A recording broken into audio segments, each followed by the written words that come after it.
Just so you know, we are going to hold off for a minute to wait for other members to show up.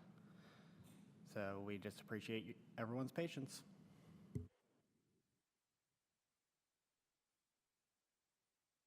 Hey, can you all hear me? Yes, we can hear you. Can you hear us? I can. Yes, awesome. Excellent.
Hey, Chris, are you still on your way here? I am too far out probably to, based upon the agenda, be viable in person. So I am here remotely. Okay. We will need Pollyanna to get here to be able to start then. I'm going to give her a call in a second.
Thank you all. As of now, we will open up the Board Adjustments meeting on July 21st.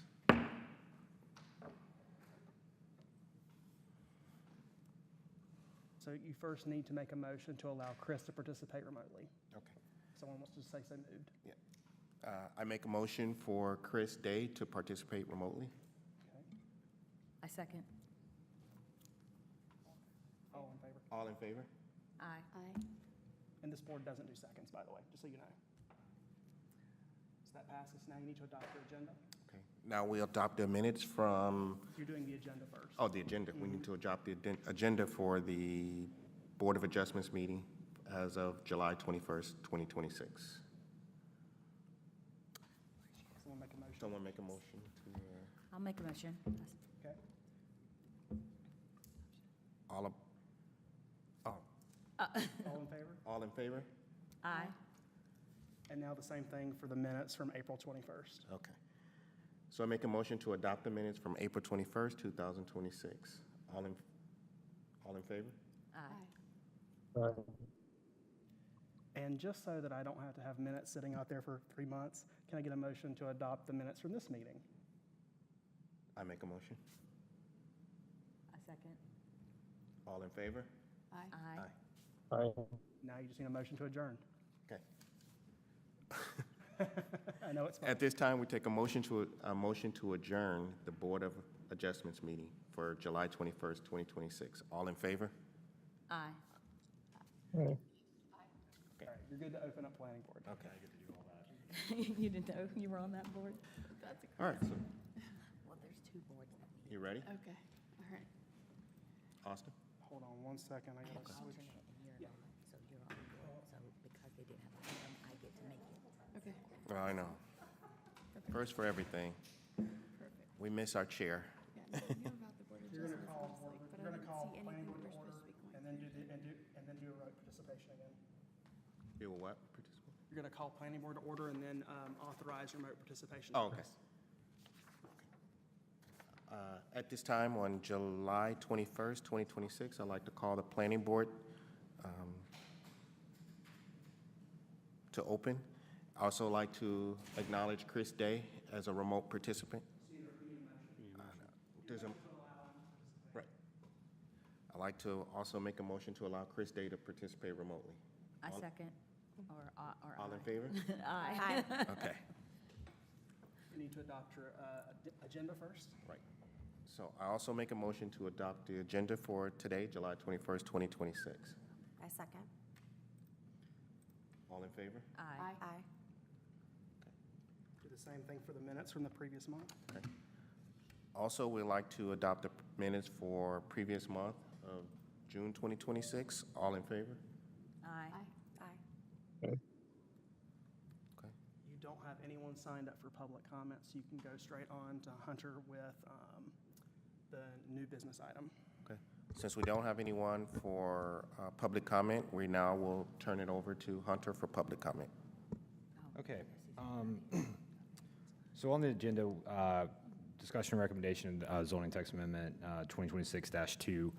This, just high level, with having new board members, I wanted to take this opportunity to go through with you guys on like the text amendment process, what it, and what that looks like and what the board's role is in this.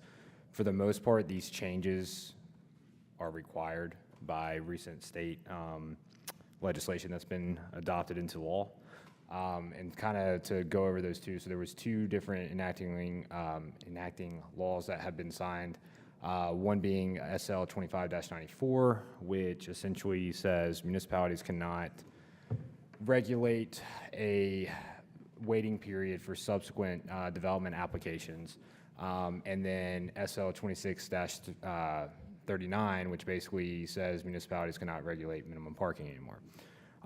So this has then impacted Articles 5, 7, and 12, so I'm going to go through those changes with you guys. And like I said, this is kind of this is how we typically look at text amendments. Regarding text amendments can be proposed by staff, staff-initiated amendments, either stuff that we identify that needs updating, improvements, or text amendments can be initiated by a resident applicant, just the same as a rezoning. The process still goes through the same. It goes to planning board for review and recommendation, and then council will hold a public hearing to adopt the ordinance for the text amendments. Any questions on that? Okay. All right, so go through these. Like I said, feel free to ask questions. I just want to, go through the changes. But once again, all three of the documents in your packets were provided by our MDO consultant in Focus. This was part of their ongoing maintenance agreement that we have with them. Basically, once the MDO was adopted, they, for 2 years after the adoption, which this did expire in May of this year, any changes in state law or any of that stuff, they would provide the updated revisions to the ordinance at no cost. So all three of the articles provided in your packet are provided from them.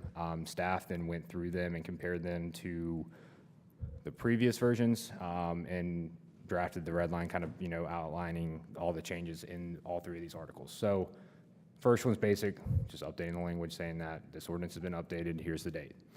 The second change to Article 5, where it used to read in 5.3-4, talks about these are for rezonings. It says that if a rezoning was withdrawn or denied, a new application cannot be submitted until after a 4-month waiting period.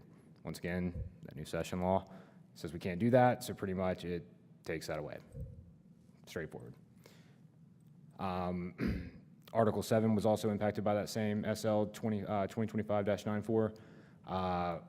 This is regarding special use permits, because what the session law says is basically we cannot have any type of waiting period for any development applications. So special use permits, that language was also impacted. Here's how it read before. Once again, the revision proposed is deleting it and just marking it as just a reserved section in that. So the biggest one, and this one was, like I said, this one was recently adopted by the state, is the amendments to Article 12 regarding parking regulations and so on. This one, in short, basically says we can't say you can't have minimum parking. I know there's probably going to be a question regarding how does this impact previous developments. So we went ahead and prepared this regarding the two Heritage District commercial developments. Heritage District did not have minimum parking standards in the first place. However, as part of those approvals, there is a specific set number of parking spots that they agreed to that they can't go below, even though this new enacting legislation says that's a binding agreement that they agreed to a number. Does that make sense? Like, it's not a ratio or any of that. So those numbers for the Marvin Grove and Marvin Oaks projects is a specific number, and those are, for Marvin Grove, it was a total of 112 parking, and what it says is that basically that the developer cannot reduce that number, or can reduce it up to 10%, but no less than 10% of a reduction. For Marvin Oaks, they proposed 92, and once again, that's what's identified on their master plan and in their development agreement. Marvin Commons is a little different, and I will have to kind of get some legal guidance here, because on their master plan, it basically states that, obviously parking, that is a conceptual kind of design of the commercial of where the building placements and will be, that parking will have to comply with the minimum standards as outlined in Article 12. How does that apply now? I don't have that answer.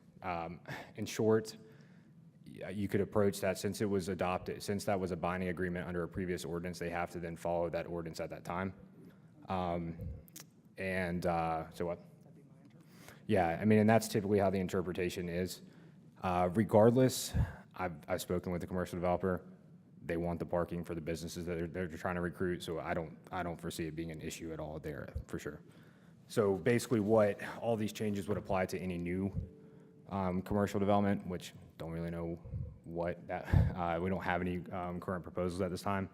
But I'll go through these changes. Feel free to stop and ask any questions. And then we can just, like I said, talk about it and go from there.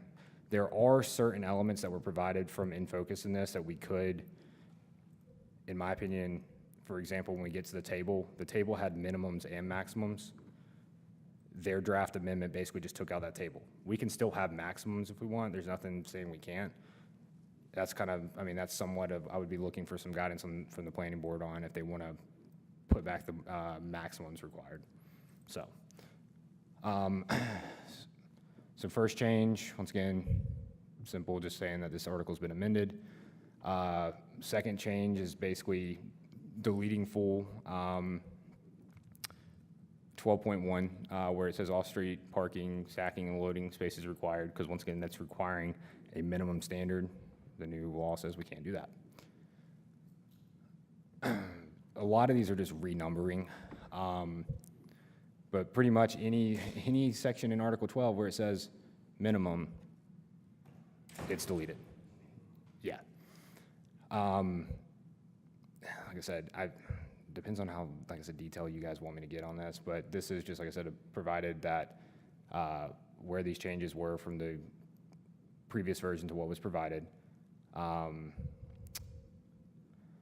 This one's front, side entry, and high density lots. Once again, this is just a renumbering since you're deleting certain sections for organization. Once again, then also taking out the minimum required of off-street parking. And so all these, and the way I like to propose these is you have a current, the revisions, and then a clean copy of the new text. The reason I do it that way is where once again you see what's there now, what's being proposed, and then if it's adopted, it's easy then to take that text and just drop it right into those sections for codification purposes. So this is how I like to present text amendments to the board and to the council. Once again, this change, renumbering, but also taking out no minimum parking requirements met in the right-of-way. pretty straightforward. Like I said, the biggest one I want to get to is the table down here shortly. This one, removing, once again, on-street parking, meeting residential parking requirements. On-street parking at the lot front may not be counted towards all or part of the minimum parking requirements of a dwelling unit. Minimum parking, deleted.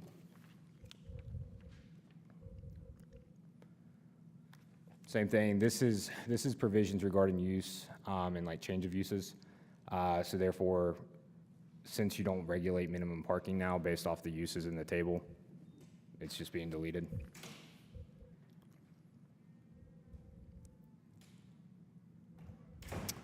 I did note in staff's review of this, there were a couple areas that they referenced old sections that we're deleting, so I'm gonna have to go back through and just make sure that that's clear. That's what I hate about these massive text amendments like this, because once you start changing one section, if you're not, you gotta make sure, and that's where, like I said, even though this was provided by our consultant, we did go through and just note this, so I'm gonna get these cleaned up before final adoption. Bicycle parking, what this is referencing is basically saying if you provide bicycle parking, you could get a reduction of, I think, was it 5% of the parking spaces required, 5% of the minimum. So once again, since we don't have a minimum, we could, this is one of those elements, like we could still probably take that reduction of the 5% out because it's irrelevant, but still trying to say that we're promoting multimodal type of stuff.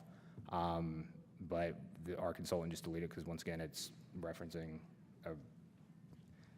a flexible design standard per se for parking. I had a question. I was recently out of town and I saw, does this include e-bikes? Because I saw parking spots just for e-bikes. I don't have that answer. I know in Article 8 for the Heritage District, we have a minimum of EV parking required. That's a good question because I don't know how that applies then. I'll look into that and talk with our consultant because in Article 8, it says any new commercial development has to provide, I want to say it's one EV parking spot for every 10 spots they're proposing, which is a hefty number. And so that's kind of a requirement in a roundabout way, but since there's no minimum mentioned, it's like basically if they're proposing 90 spots, they gotta have 9 EV parking spots additionally. But I'll make a note of that and check into that. I would think that if the bike, as we've been discerning between what is an e-bike and what is an electric motorcycle for all intents and purposes, if it has pedals, I would assume it would be treated like what would be a normal bicycle, as opposed to it doesn't have the pedals. You've got a machine that can go 90 miles an hour. So I mean that's actually a small electric motorcycle. I would think that would just be its own parking space. You know, it wouldn't fall in that. But I have a question regarding parking and regarding the rezonings. Prior to this, okay, we've had some projects that we have voted on where dwellings and parking spaces have not been, instituted yet and constructed yet. How does that affect that? In other words, we approved, a couple of commercial zonings. Does this, because there hasn't been any construction, does this supersede anything that we've done? No, or approved? That's what I was trying to answer when we got to this section. So for Marvin Grove and Marvin Oaks, which are the 2 Heritage District developments, when those got approved, they had a specific condition, and it's identified in their development agreement of a parking space number. My interpretation, now once again, I would want to probably consult with our attorney, but my interpretation is on that because they locked in a amount of parking spaces. Right. They're binded to do that. If they wanted to go less than what they proposed, they would have to come back and amend their original approval and amend their development agreement. For Marvin Commons, even though it's a conditional district, it's locked. My interpretation with that is that it's locked in at that time of what that ordinance says at that time. They could make an argument the other way. I still, with that type of development, they're gonna need and want parking. I've already talked with David Miller on that, with, you know, the businesses they're looking to recruit in, and parking is one thing that obviously comes up. So, in short, we're covered in those three, in my opinion. In the future ones, I think it changes how we look at the conditional rezoning process. Right. Parking, I mean, in both of the Heritage District one specifically, parking was always a question, concern. Either, you know, they're not providing enough. I personally take the approach that they're gonna propose enough because they need to make sure they have enough parking to make their development successful. However, that's where I think in any, for example, Tim Fincher's property, just for record, nothing's being proposed on Tim Fincher's property. I'm using it as a clear example for this. Yeah. It's the cornfield at the roundabout. It's 13 acres. But if he were to propose a rezoning and the site development had parking spaces, like, that's where we would probably want to lock in the number being shown on the rezoning plan. And that's one way that you can do it, because it's conditional zoning. As long as they agree to it, you're fine. And for the most part, we don't have any, outside of what's already been approved, there's no other properties that just have a by right zoning from a commercial standpoint that wouldn't have to go through the rezoning process, which once again, we're gonna push conditional zoning and be able to negotiate some of that out during that time. So, overall, I think we're protected. The reason why this is being driven is mainly because there's other municipalities throughout the state, which, again, parking is always so hard to like regulate. Once again, because these municipalities want to have regulations in the minimums. That's where you started then seeing the maximums come in, because they didn't want to have a huge parking lot that wasn't being utilized, that's more impervious area, not great for the environment. And so this is mainly being driven from a stormwater standpoint, where it allows a little bit more flexible design for developers and reduces potential unintended impervious that's not needed, but it was required per whatever that ordinance said. So I think there's positive to it, but it also is like, there's still some uncertainty, in my opinion, on it, just because it's, you're still jeopardizing some to be left up to what's being proposed. So, did that answer? Yeah, it does. Okay. Thank you. All right, getting back, we're halfway through. But I will look into that bicycle parking. I mean, like I said, this is one of these things that doesn't hurt to delete it, but at the same time, for us to try to promote, you know, we could reword it just to take out the reduction kind of element of it. Or even potentially could be counted towards like open space, so we can figure that out. So once again, these changes are mainly just wording and changing in the references. This is where we get the biggest changes. So currently in the ordinance, prior to this change in state law, we had uses for residential, public facilities, commercial, and office. And then we had minimums. So, you know, if you were proposing I'm trying to think, where's one that's simple math? 1 in 350. If you were proposing a car wash, you would need 4 parking spots. 1,000 square foot parking or car wash, you need 4 parking spots. Well, 3, I guess. Now it doesn't technically require them to have any. But the maximums were also removed as part of this amendment proposed by Infocus. Does the planning board have any thought if we want to like leave maximums, or do we care? I mean, it's one of those things that, like I said, I could see it going either way. We can leave like exactly what's already in here, because once again, the intent of that is where then they just don't propose a massive parking lot that's not maybe always needed. Like I said, there's the environmental impact that we're also looking for. So, I think it's like I think this is probably just like this is what's best for now sort of thing. Like, to approve it and then go from there. That makes sense? can you say that again, Chris? Sorry. Like, we can't like predict how this is going to go in the next 5 years, but for now, like, adopting what was recommended by the state is probably the best call. Yeah, no, I'm not. like I said, it's, when it comes to the maximums, like I said, I think it can go either way if we want to keep it or not. It's being proposed right now to be fully removed, but these are one of these elements that I think you could leave if you want. You still have to you would still have to get rid of the minimum required, but it would just set a maximum cap. But I think, like I said, I think with us Yeah. being big on conditional zoning, that's stuff that you would just, if somebody came and proposed just a massive parking lot, that doesn't make sense. I mean, that's something that we would work through the site plan as part of the rezoning process. Hunter, do you feel like the benefits would be to keeping the maximum, given that it's not part of the state law? And before you answer that, I do just want to make sure that residents listening or residents that listen to this later understand Marvin, the planning board, the council, nobody wants to make these changes. These are state laws. We are required to remove the waiting period and the minimum parking requirements. But to repeat my question, what to you would be the benefits to Marvin of keeping the maximum in place since it's not mentioned in the state law?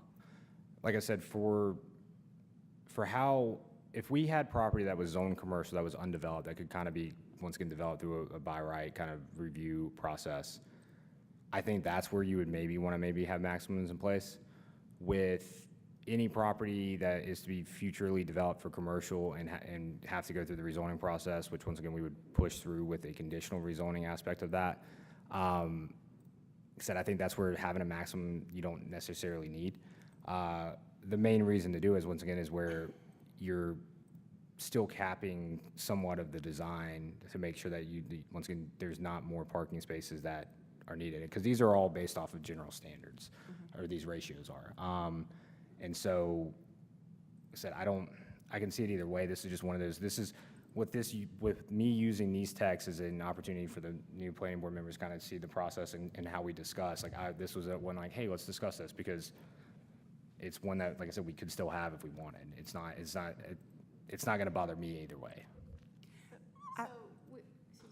So, with the maximums in place, though, aren't you stopping people from turning their front yards into parking lots? I mean, there is a reason that the maximums are in there, correct? Well, from a residential standpoint, It's right there, sorry. yeah,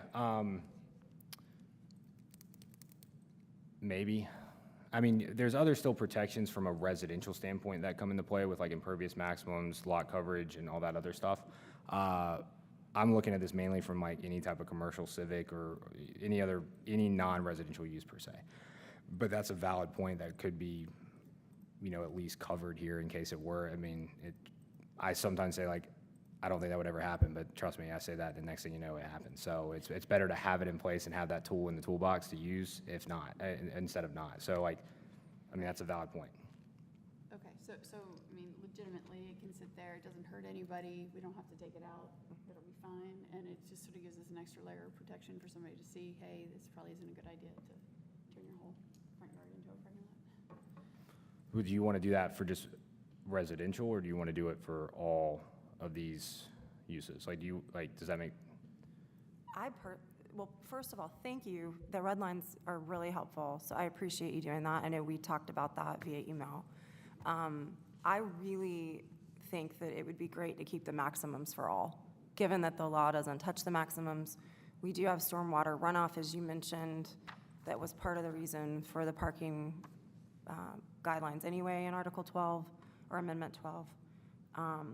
So I personally would like to keep the maximums, even though we have to remove the minimums due to SL 2026-39. My other question is, it doesn't technically take effect till January 1st. And I have concerns about adopting it, and while I know we're advisory and the council is the one who actually does adopt it, I have concerns about doing anything ahead of time. And so my question to you, Hunter, is there a reason that, the waiting period was effective in October of last year? So we're 9 months behind on that one, but we're 6 months ahead on the parking minimums. Is there a reason for that? So for the changes with Article 5 and 7, we've already been enforcing those updates, because Okay. there's a provision in Article 5 for, once again, text amendments that says any changes to state law technically does not need to be adopted by the council. We're doing that solely just for our record keeping internally, so when there's an ordinance adopted by the council, it's put in the record for Alston's, like, it's clear, where then it's not, if I'm not here, 5, 10, whatever, it doesn't get lost, even though it was a state law, yeah. So those are already in effect. Regarding the parking. So I want to clarify. So even though the MDO was last updated in June of '25, because of language within the MDO, any state law that supersedes the MDO is automatically in effect and enforced. Did I say that correctly? So if the state law is amended and it impacts provisions of the MDO that makes, like, a provision of the MDO basically not applicable anymore, then yes, like Article 5 says, those changes don't necessarily, they do not have to be adopted by council. 12, I wanted to bring because there's a lot there. So to, like, kind of answer your question, we could wait. It doesn't, I mean, it doesn't, once again, bother, it doesn't matter to me. I just don't, and I don't see it being good or bad one way or another if we wait or the council go ahead and adopt this, because it's that would be 4 months away. And as I said, the previous commercial are already locked in at what they have, so changing the law now doesn't change anything. And anything regarding new development, I mean, if they wanted to wait, I guess they could wait till January. I mean, like, that's just where it's like, I don't see it being an issue, but that, I mean, I'm indifferent on how the board wants to recommend that to the council. I just wanted to do these in one fell swoop, once again, for tracking purposes. I gotcha. I personally don't think that we should adopt something that is detrimental to Marvin ahead of what we're required to do. Just in case, you mentioned the Fincher property. Let's say they were to put in October. I would personally still like them to have to follow minimum and maximum standards for parking if that were to happen. I'm not saying it is, that is an example. But I personally would prefer that they follow something if we legally can still enforce that up until the date we have to enact it by the state. But that's on my personal opinion. I'm open to other insight. Question, if there is a proposal, something goes through, are they bound to the ordinance as it's written the day they applied or the day a development agreement's approved? Because that would It'd be Be the day the development agreement's approved, correct? It's somewhat permit choice at that point. All right. Don't know what that was. Did the TV fall?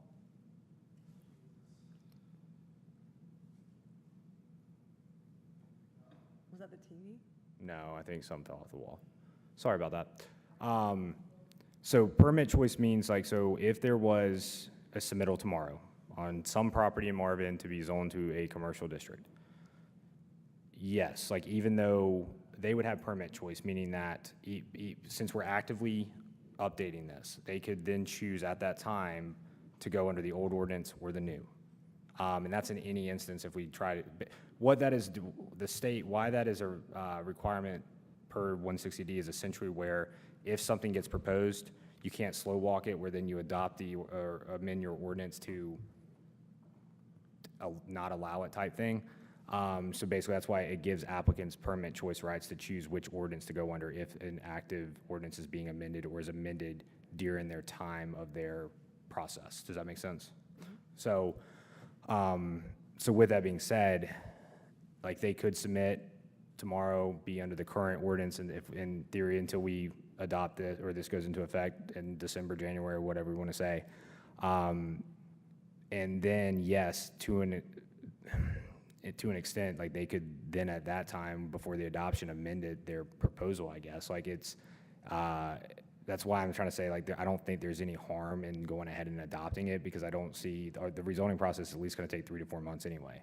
And so it doesn't change anything to that sense on top of, like, we push conditional zoning and you can negotiate that as part of the conditional zoning. But said, if that's the planning board's direction to hold off, I've already spoken to one council member.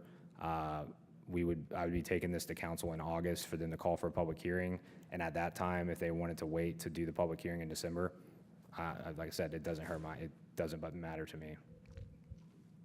But I mean, if that's the board's recommendation, I can take that to, as part of the recommendation to the council with that at their meeting in August.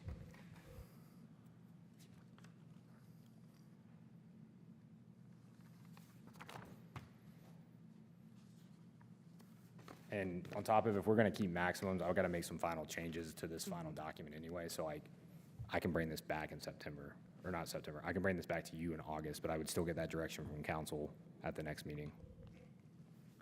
If we're going to keep maximums, do we need to make a motion for that for you? Or are we just having roundtable discussion and you go and take these and then send them to council? How does that process work? You could do it either way. You guys could make a recommendation to recommend approval of text amendments with, With the following changes Yeah. and leaving maximums, and then I already had Lucas add language in there, like ensuring all references are updated and corrected and subject to attorney review type thing, like where you can make like that blanket motion and direct staff to do that, but at the same time, if there's a significant stuff, which this isn't really, then you would then ask just that direct staff to make those amendments and bring you a final copy at the next meeting. So, like if this was if this text amendment was being proposed by an applicant, once again, this is a learning experience, and we did want to remove minimums, take this, and however, there were certain other provisions that you wanted to keep, then you would then, at that time, make a motion to table this to the next meeting to direct staff to make those changes as discussed, and then we would bring you a clean copy at the following meeting for you to vote on. So it can be done either way for this instance. they could just recommend approval with us just to make those changes, then we put the final copy in the minutes too. Yeah. So, So I'm gonna just kind of keep going through these real quick. Once again, this is the off-street parking requirements. This says that so being kept is off-street parking on streets in residential districts. Parking shall be allowed along streets in residential districts except along alleys, blah, blah. I think this is just referencing back the numbers. Yeah. But so in blue is basically the new language. Once again, this is what our consultant wrote. And basically this is just regarding on-street and off-street parking and right-of-way. So for the recommended changes, for the amendments being recommended, Lucas can make a list of them right now. So to keep parking maximums. Mhm. Okay.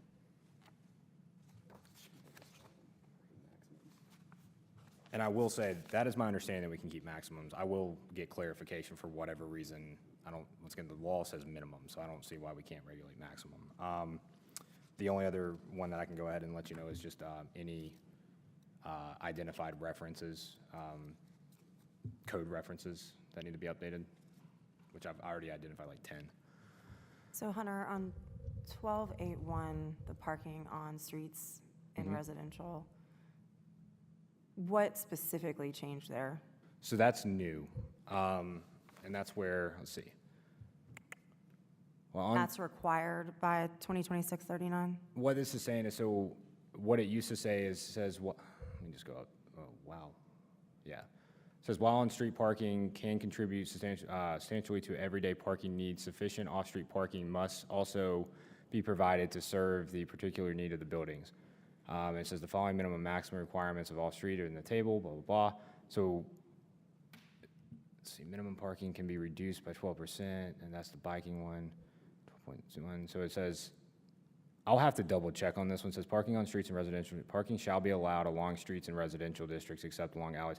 I think all it's saying is it's still allowed.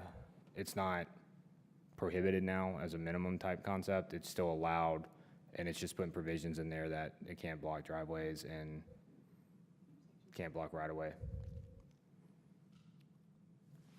Cause that, hold on, let me. Because it seems to strengthen that. And I don't know about you, but I personally don't want people parking in my neighborhood to walk to commercial areas. So that actually was already in the ordinance. It was, but it wasn't that strong. Was it worded, the above is what was removed, and it was much more general. No, it's the same, It's the same?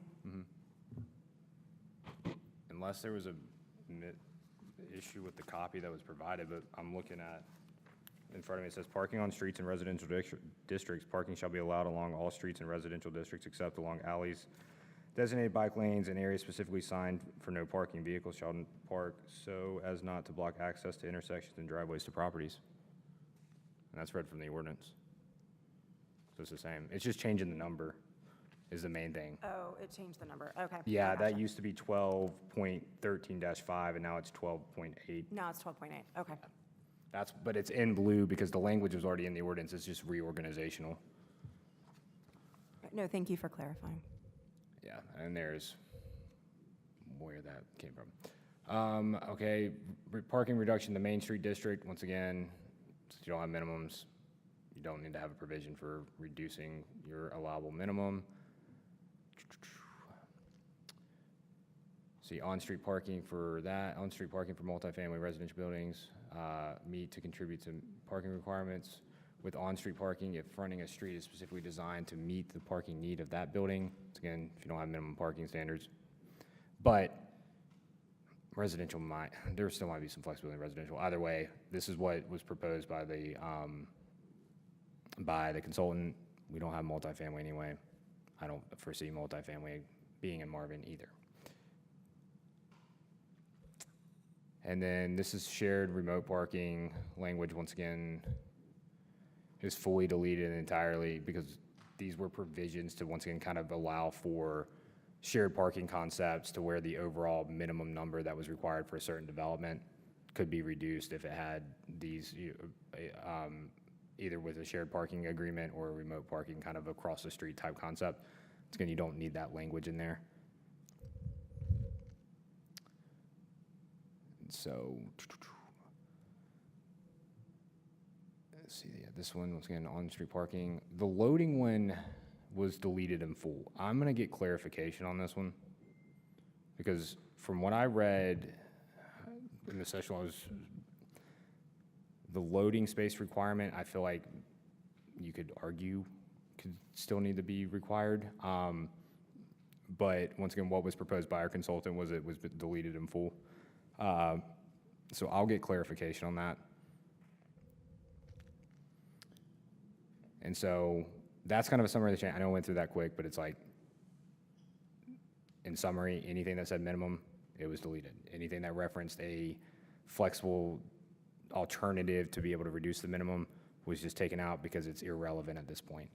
So these final are, once again, where the new numbering and certain elements that were identified. And here's the ones that staff identified that certain provisions referenced old section numbers, but those section numbers now are been changed or deleted, so therefore those need to be updated, and that will be something that staff will do internally. So did you have any other changes, any other amendments you wanted to note in a draft motion? Because you've got to retain the maximums and to change the reference numbers. Well, actually, Hunter, you bring up a great point. Reviewing the law, it doesn't state anything explicit to loading zones. So I personally would like to table this until we can get an answer on that question. Okay, we can do that. And then that gives you time to make the other updates. And then, I don't know about the rest of the board, but I would like to see, Marcus, Pollyanna, Tamara, I would like to see the parking minimum be instituted on January 1. The Amendment 12, parking minimum changes. The others have to be done, but that one isn't effective yet, So just a motion, someone want to make a motion to table until the next meeting? until August. Kristen, So I make a motion to table this until August, specifically so that Hunter can find out about the loading requirement, zone requirements for commercial. Yeah, Aye. Aye. and that's fine. Regarding loading, my assumption is the consultant's that's what's so fun about laws and bills and ordinances. It's open to interpretation. My assumption is the way that it reads is it talks about parking lot design. And his assumption is probably since we regulate minimum loading is a part of the design, and maybe was his safer approach to delete. You could probably argue that it can remain. So I'm gonna get his take on why it was deleted and get his like reasoning, and then I'll also consult with the attorney on his interpretation, because I think loading is important. If you're gonna have like commercial development, like those loading in areas should be identified. Yeah, that can make or break. Yeah. There's a section that we skimmed over towards the top, and it deals with motorhomes. We're at, Do you know where that's at? said section towards the top regarding, Large oversized This right here? vehicles, maybe? like RVs. Yeah. Yeah, it's still in there. All it was is being renumbered to a section. Okay. Do you want to know what that language specifically says currently? Okay. Just asking.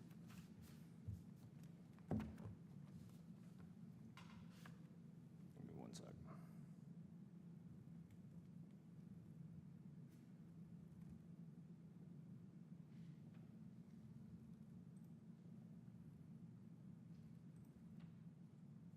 Let's see.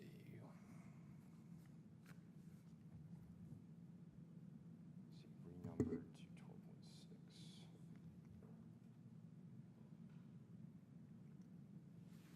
So that says, in order to maintain both safety and the visual appeal of residential areas, oversized vehicles such as RVs, watercraft accessories, towing trailers, as per 12.39, shall not be parked or stored on the street or within the required front, side, or rear yard setback on private property.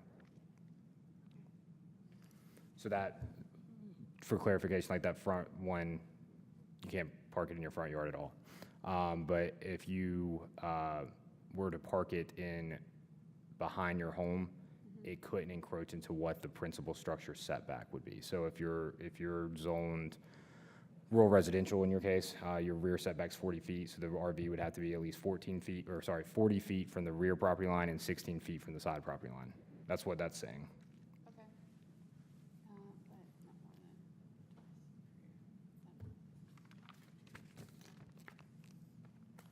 Any other questions? Good. All right. So yeah, we'll get these cleaned up and provide you guys a final copy at the next meeting. So you're good to go on the planner's report. Yep. All right, as we move along with the agenda, we'll go to the planner's report. Yeah, so I know, and this is for the planning board as well as anybody listening online, so there was, if you recall, not the previous meeting in June, but in May, there was a rezoning application for that Marvin School Road property. They deferred at the June meeting. They further deferred at this meeting. It's my understanding that they are looking at alternatives on top of still, making sure that whatever they're finally or the amended changes based off their feedback received at the May meeting, all that's addressed before they come back. They have conveyed that they will be on the next meeting agenda. However, I will say in this instance, we reached out to them early last week and we didn't get anything back from them until Friday.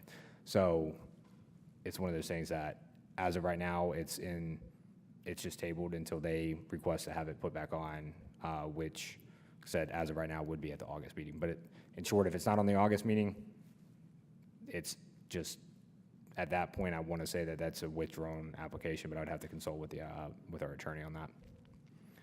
Other than that, that's it. Any questions on that? So I have one question about procedure, not specifically about that property. If they delay it, like I know we're required to vote within a certain number, three meetings or 2 meetings for planning board? Yep. 3? It's, what the ordinance says is that it's 60 days from the day it's first introduced to the planning board. So in theory, think of the first meeting and then 2 successive meetings, so 3 total, yes. And then so when the applicant is the reason for the delay, what does that reset the clock at some It point? pauses it. It just pauses it, okay. So then we need to vote on it the very next time he comes, is that correct? No, you would still technically have 2 more meetings. Oh, we do, okay. Because since they made the deferral request prior to the June meeting, at that time is when it stopped the clock. Okay, that's the way I interpret the ordinance, is because the intent's not where they defer, and then force your hand. Like, that's not the intent of the ordinance.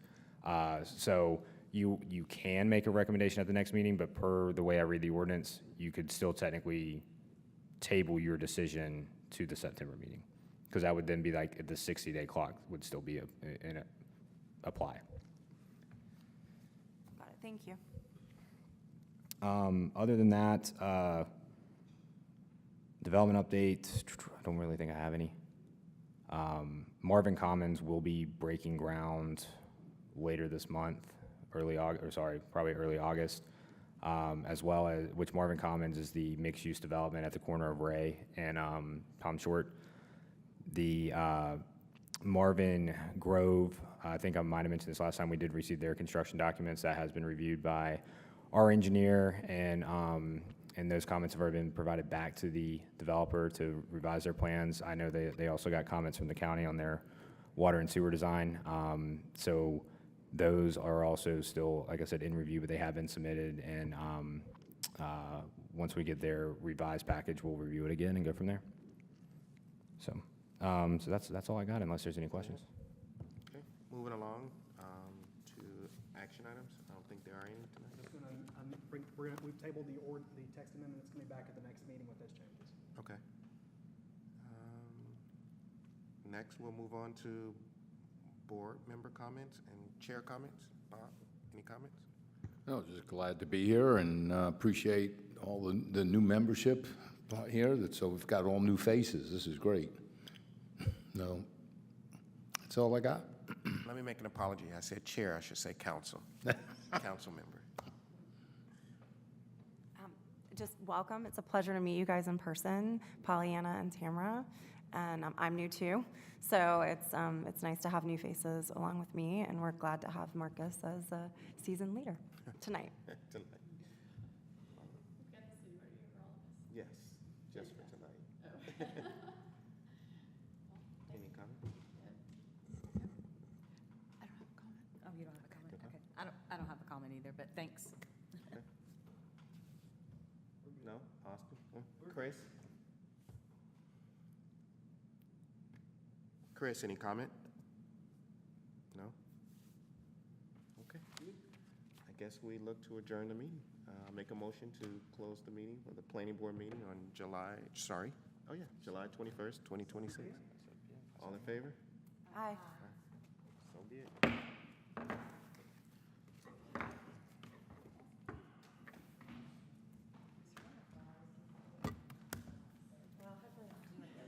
No. Leave that to Kelly. I'm just a rookie in my position too, remember?